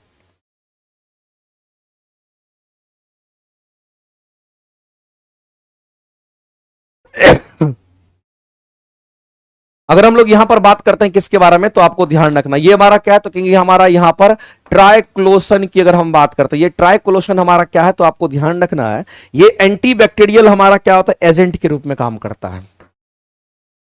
ये एंटीबैक्टीरियल एजेंट है, इस बात को ध्यान, एंटीबैक्टीरियल ये एजेंट होता है, ये एंटीबैक्टीरियल एजेंट है। और ये ट्राइक्लोसन हमारे टूथपेस्ट में भी होता है, किसमें तो टूथपेस्ट जो हम लोग करते हैं अपने दांत को साफ करते हैं, इस बात को ध्यान रखना। और टूथपेस्ट की जो ये प्रकृति होती है वो क्षारीय प्रकृति होती है। ये कैसी प्रकृति तो ये क्षारीय प्रकृति होता है। हम लोग मुंह नहीं धोते हैं तो हमारा जो मुंह होता है वो अम्लीय हो जाता है, क्षार ही उसको न्यूट्रल करता है। लेकिन इसी ट्राइक्लोसन टूथपेस्ट के अंदर हमारा क्या होता है एंटीबैक्टीरियल हमारा एजेंट यहां पर मौजूद होता है और ये केमिकली हमारा होता है, ये केमिकल, इस बात को ध्यान रखना। ये क्या तो केमिकल है, टूथपेस्ट में ये भी देखने को मिलता है। साथ ही साथ टूथपेस्ट में नहीं, ये हमारे कहां पे तो याद रखना कॉस्मेटिक्स में भी होता है। जो कॉस्मेटिक्स हम लोग लगाते हैं यूज करते हैं, कॉस्मेटिक्स की अगर हम बात करते हैं तो वहां पर भी हमारा ये ट्राइक्लोसन हमारा केमिकल्स यूज होता है। लेकिन इनका काम एक को होता है मेरे भाई, ये एंटीबैक्टीरियल हमारा एजेंट होता है, इस बात को ध्यान रखेंगे। तो ये हानि का प्रभाव में रहने से हमारा हानिकारक माना जाता है, चूंकि हमारा यहां पर अगर बात करते हैं which of the following most likely to contain triclosan which is non harmful to it exposed high level over a long period of time. इसको अगर ज्यादातर मात्रा में यूज करेंगे तो हमारे लिए हानिकारक होता है। और ये कहां पर मौजूद है, इसलिए देखिए कॉस्मेटिक्स वगैरह का जब आप इस्तेमाल करते हैं तो कहता है ये सिर्फ हमारा क्या, तो हम लोग वैसे जगह पर लगाएंगे जो हमारा क्या होगा, जो ज्यादा सेंसिटिव हमारा पार्ट्स नहीं होता, वहां पर आप इसको यूज कर सकते हैं। नहीं, आगे चलते हैं। अगला क्वेश्चन हमारे सामने में, इस क्वेश्चन की अगर हम बात करते हैं, नेक्स्ट हमारा देखा एक सूखी सेल की बात है। देखो सूखी सेल का मतलब ड्राई सेल, सूखी सेल का मतलब क्या ड्राई सेल। और ड्राई सेल के बारे में किसने नहीं जाना है मेरे भाई, ड्राई सेल की बात करते हैं, ये हमारा कैसा होता है, नॉट रिचार्जेबल होता है। ये कैसा होगा तो कहेंगे हमारा ये नॉट रिचार्जेबल, इसको दोबारा से आप चार्ज नहीं कर सकते हैं, ये नॉट रिचार्जेबल होता है। और जो नॉट रिचार्जेबल कोई होगा तो इसको हम लोग प्राइमरी सेल के नाम से भी जानते हैं। पहले जमाने में टॉर्च वगैरह के बैटरी में हमारा इस्तेमाल होता था। तो ड्राई सेल की अगर हम बात करते हैं मेरे भाई, तो ड्राई सेल हमारा होता है, ये इसमें क्या होता है, तो जो ड्राई सेल हमारा होता है ये हमारा क्या करता है, रासायनिक ऊर्जा को विद्युत ऊर्जा में परिवर्तित करता है। ये रासायनिक ऊर्जा को किसमें, तो इसके पास रासायनिक ऊर्जा होगा और इसी से इलेक्ट्रिसिटी जनरेट होता है। ये रासायनिक ऊर्जा को विद्युत ऊर्जा में बदलने का काम करता है। तो ड्राई सेल में कौन सा एनर्जी स्टोर होता है, तो हमारा केमिकल एनर्जी स्टोर होता है। इसलिए इस क्वेश्चन का अगर आंसर करेंगे तो हमारा ऑप्शन नंबर यहां पर सी करेक्ट हो जाएगा। नेक्स्ट अगला द्विविस्थापन अभिक्रिया की बात करते हैं। तो आपको मैंने कई बार बोला है द्विविस्थापन अभिक्रिया कहने का मतलब है कि ए बी हमारा है और फिर हमारा सी और डी है। ऐसी परिस्थिति में क्या होगा मेरे भाई, तो यहां पर ध्यान रखना, ए पर अगर प्लस है तो बी पर माइनस, सी पर अगर प्लस है तो डी पर माइनस। और ऐसी परिस्थिति में इसको अभिकारक कहते हैं। तो होता क्या है कि आयंस का आदान प्रदान होता है। यहां पर माइनस वाला प्लस के साथ जाएगा और प्लस वाला किसके साथ, तो माइनस के साथ जाएगा। यानी कि माइनस वाला हमारा इस प्लस के साथ जाएगा, यानी कि दो बार इंटरचेंज होता है, एक बार ये के साथ तो एक बार ये इसके साथ, दो बार आदान प्रदान होता है और अभिकारक साइड में होता है। तो जब इसके साथ ये अटैच हो जाता है तो कौन सा कंपाउंड बनाएगा, तो अब हमारा यहां पर ए और डी बनाएगा, यानी कहने का मतलब अब ए डी बनाएगा। और दूसरा क्या बनाएगा तो कहेंगे बी और सी के साथ जाएगा, इसका मतलब बी और सी बनाएगा। तो जब मेरे भाई अभिकारक इसको कहते हैं, इसको उत्पाद कहते हैं। अभिकारक में जब दो बार आदान प्रदान हमारा हो तो उसको द्विविस्थापन अभिक्रिया कहते हैं। तो द्विविस्थापन अभिक्रिया के बारे में कौन सा स्टेटमेंट सही है, तो अभिकारक की बात करते हैं, दो अभिकारक के बीच में आयन का क्या होता है, विनिमय होता है। तो दो अभिकारक, एगो अभिकारक ये, एगो अभिकारक ये, दोनों अभिकारक में हमारे आयंस का आदान प्रदान होता है, दो बार आयंस का आदान प्रदान होता है। इसलिए दो अभिकारक में दो बार आयंस का आदान प्रदान होता है, उसी को हम लोग डबल डिस्प्लेसमेंट रिएक्शन कहते हैं। और जब कभी भी डबल डिस्प्लेसमेंट रिएक्शन हमारा होता है तो वहां से अवक्षेप मिलता है, जिसको प्रेसिपिटेट के नाम से भी जानते हैं, याद रखिएगा। नेक्स्ट, शिमला में रहने वाले एक व्यक्ति का अवलोकन किया गया कि बिना प्रेशर कुकर का प्रयोग किए गए भोजन पकाने में अधिक समय लगता है, टाइम ज्यादा लग रहा है पकाने में। इस अवलोकन का कारण क्या है कि ऊंचाई वाले स्थान पर क्या होता है। एक बात बताइए मेरे भाई, एक कंसेप्ट तो सबको पता होगा, नहीं पता होने का कोई रीजन ही नहीं है। नहीं पता है इसका मतलब आप थ्योरी पढ़िए, मजबूत कीजिए अपनी थ्योरी को। यहां पर हम मान लेते कि ये हमारा पृथ्वी है, और जब मेरे भाई ये कंसेप्ट आप हमेशा पढ़ते होंगे कि पृथ्वी की सतह से जब हम ऊपर जाते हैं, जब हाइट पर जाते हैं, जब ऊंचाई पर जाते हैं पृथ्वी की सतह से, तो आपको सबको पता होगा कि जो वायुमंडलीय दाब हमारा होता है, जिसको एटमॉस्फेरिक प्रेशर हम लोग कहते हैं, वो घटता है। जैसे से आप ऊपर जाएंगे वायुमंडलीय दाब घटता है। तो ऊपर जाने के दौरान वायुमंडलीय दाब हमारा घटता है, इसी वायुमंडलीय दाब के घटने के कारण हमारा जो टेम्परेचर होता है वो भी हमारा क्या होता है, यहां पर घट जाता है। तो वायुमंडलीय दाब के कारण ताप घटता है हमारा। तो होगा क्या, जब आप खाना पकाने के लिए जाएंगे, जो खाना मान लेते हैं कि हमारा 100 डिग्री पर पक रहा था, अब 100 डिग्री से पहले के तापमान पर हमारा क्या होगा, तो बॉयल होगा, तो उतना ज्यादा उसमें ऊष्मा नहीं रहेगा जो कि खाना को जल्दी पका देगा। अगर मान लेते हैं प्रेशर बढ़ता, ताप बढ़ता तो उसके पास एक्स्ट्रा ऊष्मा हो जाता और जल्दी खाना को पका देता। यहां तो मेरे पास तापमान ही घट गया और खाना को पकने में अधिक समय लग जाएगा। इसीलिए हम लोग कहते हैं, यानी कि हमारा क्या होगा, तो ऊपर जब जाते हैं तो दाब घट जाता है। और कौन सा दाब, तो वायुमंडलीय दाब घटने के कारण ऐसा होता है। पौधे में प्रदीप्ति कालिका का जो खोज किया था, ये गार्नर और एलार्ड ने किया था, याद रख लीजिएगा मेरे भाई। फोटो पेरियोडिज्म का जो खोज किया था वो इसने किया था। पौधे की प्राथमिक वृद्धि जो होती है वो किससे होती है, तो इंटरकैलरी और एपिकल मेरिस्टेमेटिक टिश्यू हमारा ये हो जाएगा, इस बात को ध्यान रखना। तो ये हमारा सी और डी यहाँ पर राइट होगा, सी और डी ऑप्शन में कहां है, बी हमारा रहा है। तो ये प्राइमरी करता है और ये हमारा ये हमारा प्राइमरी करता है और ये हमारा सेकेंडरी करता है। तो ये मेरे भाई ये लंबाई को बढ़ाता है और ये हमारा मोटा करता है। लेकिन ये हमारा अंतर्वेशी नए जो निकलते हैं कली और शीर्ष विभजक जो शीर्ष में हमारा शीर्ष को बढ़ाता है, तो ये प्राइमरी करता है और ये दोनों सेकेंडरी करता है। तो आपको ध्यान रखना है, प्राइमरी ग्रोथ कौन कराएगा, तो कहेंगे हमारा प्राइमरी ग्रोथ कराता है। अगर हम प्राइमरी ग्रोथ की अगर हम बात करते हैं, इन दोनों के कारण प्राइमरी ग्रोथ होता है, इन दोनों के कारण क्या होगा, तो कहेंगे यहां पर हमारा सेकेंडरी ग्रोथ होता है। यहां पर हमारा कैसा होगा, कि हमारा यहां पर सेकेंडरी ग्रोथ होता है, ध्यान रखना। तो प्राइमरी ग्रोथ आपसे पूछा, प्राथमिक वृद्धि आपसे पूछा गया है, तो आप आंसर क्या करेंगे, सी और डी राइट करेंगे। नेक्स्ट आगे चलते हैं। भोजन, ये भी क्वेश्चन आपका बहुत अच्छा है, देखते हैं कितने लोग आंसर करते हैं। भोजन निगलते समय जब आप खाना खाते हैं, कई बार आप देखते होंगे जब आप खाना खाते हैं तो बहुत जल्दी आप जोर से क्या होता है, तो उसमें छींकते हैं। उसके पीछे का रीजन साइंस होता है, ध्यान रखेंगे। लोग कहते हैं कि आपको कोई याद कर रहा है इसलिए ऐसा होता है, लेकिन ऐसा वैसा होता नहीं है, वो फर्जी चीजें हैं। भोजन निगलते समय भोजन को श्वास नाल में जाने से रोकने वाली जो संरचना होती है उसको इपिग्लोटिस के नाम से जानते हैं। तो मेरे में जब हम लोग खाना खाते हैं ना, तो अगर हम लोग यहां पर देखें, दो तरह का पाइप हमारा होता है। इसमें कितनी पाइपें होती है, तो दो तरह की पाइपें होती है। और एक हमारा फूड पाइप होता है, तो एक हमारा क्या होता है, यहां पर एक तरफ हम कहेंगे फूड पाइप होता है, तो एक तरफ हमारा विंड पाइप होता है, और यहीं पर इपिग्लोटिस होता है। तो इसको हम लोग कहते हैं श्वास नली हमारा है, जिससे हम लोग खाना खाते हैं, जिससे हम लोग सांस लेते हैं। और ये जो हमारा नली होता है इसको हम लोग भोजन की नली कहते हैं। ये हमारा भोजन की नली होती है। तो जब आप खाना खाते हैं मेरे भाई, ये मान लेते हैं खाना आप खाते हैं, और ये खाना जब आता है तो उस समय इपिग्लोटिस बंद हो जाता है, इसको इपिग्लोटिस कहते हैं। इसको क्या कहेंगे मेरे भाई, तो इसको हम लोग इपिग्लोटिस के नाम से जानते हैं। जब आप खाना खाते हैं तो ये अचानक बंद हो जाता है, ये बंद हो जाता है, तो फूड इधर चला जाता है। और जब जल्दीबाजी में खाना खाते हैं, जब तक में ये बंद होगा तब तक में इधर घुस जाएगा, और जब तक में ये बंद होगा तब तक में अगर इसका छोटा भी दाना अगर घुस गया तो मेरे भाई जब आप सांस लेते हैं तो वो झटका मारता है और आपके नाक मुंह से बाहर निकल जाता है। ये रीजन हमारा होता है। तो भोजन निगलते समय जब आप खाना खाते हैं, जल्दीबाजी में खाना खाते हैं, इपोग्लोटिस अगर बंद नहीं होता है प्रॉपर, तो ये भोजन के कण इसमें चले आते हैं और आपको वैसी परिस्थिति में क्या होता है, जोर से छींक आती है। तो ध्यान रखना मेरे भाई।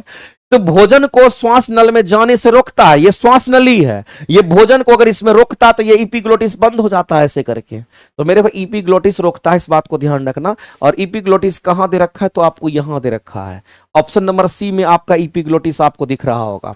इपिग्लोटिस आपको ऑप्शन नंबर सी में नजर आ रहा होगा। और इस क्वेश्चन का आंसर क्या करेंगे, तो ऑप्शन नंबर हमारा यहां पर सी जो है ये करेक्ट हो जाएगा। बताइए समझ में आया कि नहीं आया। आगे मेरे भाई चलते हैं, नेक्स्ट क्वेश्चन देखते हैं। डार्विन के सिद्धांत की अगर हम बात करते हैं, तो चार्ल्स डार्विन की अगर बात करते हैं मेरे भाई, अगर इनकी बात करें, विकासवाद का सिद्धांत इन्होंने दिया था। तो प्रजनन की उच्च दक्षता ये भी उन्हीं का था, प्रजाति की उत्पत्ति इन्होंने था, योग्यतम की उत्तरजीविता ये सब इनका था मेरे भाई। यहां पर पूछा कौन सा गलत है, तो कोई गलत नहीं, इनमें से कोई नहीं हो जाएगा, सभी के सभी सही है मेरे भाई। स्मैक जो होता है, जैसे आप कहते हैं स्मैक कहते हैं, अभी के डेट में देखते होंगे कि स्मैक जो हमारा होता है ये क्या है। स्मैक में आप ये समझ लीजिए, स्मैक जो तैयार होता है वो किससे तैयार होता है। स्मैक हमारा एक ड्रग्स होता है। स्मैक क्या है, तो एक प्रकार का ड्रग है, इस बात को ध्यान रखना। ये क्या है, तो ये एक प्रकार का नशा है, एक प्रकार का मेरे भाई ये ड्रग होता है, इस बात को ध्यान रखना। ये एक प्रकार का ड्रग्स होता है। और स्मैक जो तैयार होता है वो किससे तैयार होता है, तो आपको ध्यान रखना, पेपेवर सोमनिफरम की हम बात करते हैं। पेपेवर हम लोग यहां पर ध्यान रखेंगे, पेपेवर सोमनिफेरम के जो लेटेक्स होते हैं उससे प्राप्त होता है। पेपेवर सेमनीफेरम के लेटेक्स से प्राप्त होता है, लेटेक्स से ये प्राप्त होता है, इस बात को ध्यान रखेंगे। तो ये हमारा किससे प्राप्त होगा, तो इससे हमारा प्राप्त होता है। और धतूरा का जो पुष्प होता है मेरे भाई, ये जहरीला होता है। धतूरा का जो पुष्प होता है ये कैसा होता है, तो कहेंगे ये हमारा जहरीला होता है, इस बात को ध्यान रखना। और जहरीला धतूरा का पुष्प कैसा होता है, कहेंगे हमारा जहरीला होता है, इस बात को आप ध्यान रखेंगे। तो यहां पर पेपेरेस सोमनीफेरम लैक्टेस से क्या प्राप्त होता है, स्मैक तैयार होता है। और स्मैक क्या, एक प्रकार का ड्रग्स होता है, ध्यान रखेंगे। आगे चलते हैं, किस सेट की बात कर रहा है, किस सेट के हार्मोन्स, कह रहा है कि किस सेट के हार्मोन्स अधिक स्रावन होने से क्या होता है। अच्छा, किस सेट, सेट मतलब दो दो का जोड़ा वगैरह करके दिया होगा। और क्वेश्चन में आपको कह रहा है कि अगर मान लेते हैं यहां पर किस सेट के रोग हार्मोन्स के अधिक स्रावन से होता है, यानी कि ज्यादा हार्मोन का सिक्रेशन होगा तो होता है। तो एक बात आप जान लीजिए, अगर किसी में हार्मोन का सिक्रेशन अगर ज्यादा होता है, किसी में हार्मोन्स की अगर हम बात करते हैं और हार्मोन्स का अगर सिक्रेशन ज्यादा होता है, अगर हार्मोन्स का सिक्रेशन ज्यादा होता है तो ऐसी परिस्थिति में क्या क्या हो सकता है। अगर हार्मोन्स का सिक्रेशन ज्यादा होगा तो मेरे भाई आदमी लंबा हो जाता है, यानी कि गिगेनेटिज्म के बारे में आपने सुना होगा। हम किसकी बात करते हैं, तो गिगेनेटिज्म की अगर हम बात करते हैं, यानी आदमी कैसा होगा, तो लंबा हो जाता है, इस बात को ध्यान रखना। कोई भी आदमी उसके अंदर अगर हम कहते हैं कि जो ग्रोथ हार्मोन अगर ज्यादा सिक्रेट कर गया तो आदमी कैसा हो जाएगा, तो कहीं आदमी बहुत ज्यादा लंबा हो जाता है, आदमी टॉल हो जाता है। और ड्वार्फिज्म मतलब बहुत कम सिक्रेट करेगा तो ड्वार्फिज्म, जो कि बौना हो जाता है। तो एक तो कारण ये है, अगर ज्यादा सिक्रेट करेगा तो उसमें ये पॉसिबिलिटी हमारा है। दूसरी बात मेरे भाई आपको ध्यान रखना है कि फ्रंटल ग्वाइट्री एंड ऑप्थेलमिक ग्वाइट्री, ये भी आपका एक आंसर दे रखा है। तो मेरे भाई ये तो आपके एग्जाम में आता है, इसलिए हमने आपको बता दिया, चूंकि हमको कई बार मिला है ये वाला चीज, इसीलिए मैंने बताया कि हार्मोन का अगर सिक्रेशन ज्यादा होता है तो ये तो होगा ही, वो आदमी लंबा हो जाता है। लेकिन इस क्वेश्चन का आंसर ये भी दे रखा है, तो आप इसको भी ध्यान रखें। पता नहीं क्या लिखा है, इसका इंग्लिश हिंदी पता ही नहीं चल रहा। चलिए आगे चलते हैं। तिलचट्टा के मैकपिलियन ट्यूब्यूल्स की हम बात करते हैं। तो मेरे भाई तिलचट्टा का जो मैकपिलियन ट्यूब्यूल्स होता है ये उसका उत्सर्जी अंग होता है, इस बात को ध्यान रखना, जिससे उत्सर्जी पदार्थ को वो बाहर करता है। ये उसका कौन सा अंग है, तो हम लोग कहेंगे ये हमारा उत्सर्जी अंग होता है, इस बात को ध्यान रखना। तो मेरे भाई उत्सर्जन करता है, उत्सर्जी पदार्थ को बाहर करता है। और तिलचट्टा का जो उत्सर्जी अंग हमारा होता है उसको हम लोग मैकपिलियन ट्यूब्यूल्स के नाम से जानते हैं। और ये बात मेरे भाई एक एक बच्चे को शायद पता होगा, इसमें कोई दिक्कत नहीं है, आप आसानी से कह सकते हो ये उत्सर्जी अंग हमारा होगा। तो मैकपिलियन ट्यूब्यूल्स जो हमारा उत्सर्जी अंग होता है, इसी को हम लोग ग्रीन ग्लैंड के नाम से भी जानते हैं। इसको भी याद रख लीजिएगा, काम आपका करेगा। तो इसी को हम लोग ग्रीन ग्लैंड के नाम से भी जानते हैं, इतना ध्यान में रखिएगा। नेक्स्ट, आवश्यक तत्व हमारा जो होता है, इसेंशियल जो एलिमेंट होगा हमारा क्या होता है, तो वह तत्व जो पौधे के उपापचय में भाग लेता है, जाहिर सी बात है मेटाबॉलिज्म में भाग लेगा। तत्व की कमी हो जाने पर पौधे में विकार उत्पन्न होने लगा, बिल्कुल तभी तो इसेंशियल, इसेंशियल टर्म इंपॉर्टेंट है। इसेंशियल का मतलब वो जरूरी चीजें हैं, उस तत्व की कमी से कोई अन्य तत्व की पूरी नहीं कर पाएगा, बिल्कुल सही बात है। ये सब स्टेटमेंट हमारा राइट है मेरे भाई, उपयुक्त में से एक सदी के साथ आप जाएंगे। इसेंशियल जो एलिमेंट होता है उसका मतलब होता है उसके बिना काम नहीं चलना है, यानी ऑप्शन नंबर हमारा क्या करेंगे, तो डी करेक्ट करेंगे। नेक्स्ट आगे चलते हैं, अगला क्वेश्चन है कि किस खाद्यान्न के अधिक खाने से पेलग्रा होता है। अच्छा, क्या खाने से पेलग्रा होता है, ओ माय गॉड, ये क्वेश्चन पूछता है किसके खाने से अधिक खाने से क्या होता है, किसके अधिक खाने से पेलग्रा होता है। मेरे भाई विटामिन B3 की कमी से पेलग्रा होता है वो तो सब जानता है, लेकिन क्या आप खाते हैं जिससे कि पेलग्रा नामक रोग का प्रकोप हो जाता है, पेलग्रा नामक डिजीज हो जाता है। तो मेरे भाई आपको ध्यान रखना है, ज्वार खाने से हमारा होता है। टाइड ये गलत लिखा, ये ज्वार भाटा वाला टाइड लिख दिया। ज्वार जो हम लोग ज्वार का रोटी खाते हैं, ध्यान रखना, इस ज्वार के खाने से पेलग्रा नामक का प्रकोप हो जाता है। और दूसरी बात ध्यान रखना, किस विटामिन की कमी से हमारा पेलग्रा होता है, तो विटामिन B3 की कमी से होता है। विटामिन B3 की हम बात कर रहे हैं, तो विटामिन B3 की कमी से भी होता है। विटामिन B3 की कमी से क्या होगा, इससे भी हमारा पेलग्रा होता है, इस बात को आप ध्यान रखेंगे। इससे भी क्या होगा कि यहां पर पेलग्रा होता है, ये बात आपको ध्यान रखना है, ठीक है। और किसके खाने से होता, तो ज्वार के खाने से होता है। नेक्स्ट, एम्नियोटा समूह हमारा आता है किसमें, एम्नियोटा समूह हमारा उसमें आता है, एम्नियोटा समूह उसमें आता है जिसमें हमारा एक्सटर्नल एम्ब्रियोटिक, आप ये कह सकते हैं मेरे भाई, जिसमें एक्स्ट्रा एम्ब्रियोनिक हमारा मेम्ब्रेन होता है, जिसमें एक्स्ट्रा एम्ब्रियोनिक मेम्ब्रेन होता है, इस बात को ध्यान रखना। एक्स्ट्रा एम्ब्रियोनिक मेम्ब्रेन होता है, उसमें एक्स्ट्रा एम्ब्रियोनिक मेम्ब्रेन जो होता है उसकी हम बात करते हैं। तो एक्स्ट्रा मेम्ब्रेन जो होता है वो किस में होगा, तो रेप्टाइल्स में होता है, ध्यान रखना। वो किस में होगा, तो रेप्टाइल्स जो दिखेगा, रेप्टाइल्स जो अंडा देता है तो उसी में भ्रूण आपको बच्चा की तरह आपको थोड़ा सा दिखता है, उसी को हम लोग कहते हैं। तो ये रेप्टाइल्स में आपको दिखता है। साथ ही साथ और कहां दिखता है, तो मेरे भाई ये बर्ड्स में भी आपको दिखता है, जो पक्षी होती है उसमें भी दिखता है। और साथ ही साथ मेमल्स की बात करते हैं, जो स्तनधारी होते हैं उसमें भी दिखता है, इस बात को ध्यान रखना। तो कहां कहां दिखता है, इन तीनों में आपको दिखता है। इसके आंसर हम लोग क्या करेंगे, तो आंसर करेंगे ऑप्शन नंबर ये किस में नहीं होता है, तो याद रखना ये फिश में नहीं होता है, ये फिश में नहीं होता है। ये किस में नहीं होता, तो एम्फीबियंस में नहीं होता है। एम्फीबियंस की बात करते हैं तो उसमें भी हमारा, एम्फीबियंस में भी ये नहीं होता है। इन दोनों में नहीं होता, बाद बाकी इन तीनों में हमारा होता है। उसी के हिसाब से आंसर पूछा गया। आगे मेरे भाई बोला गया है कि सुक्रोज शर्करा किस में होता है, तो गन्ना में होता है। शहद में फ्रक्टोज होता है। शहद जो होता है बहुत ज्यादा मीठा होता है और फ्रक्टोज के कारण ही बहुत अधिक मीठा होता है।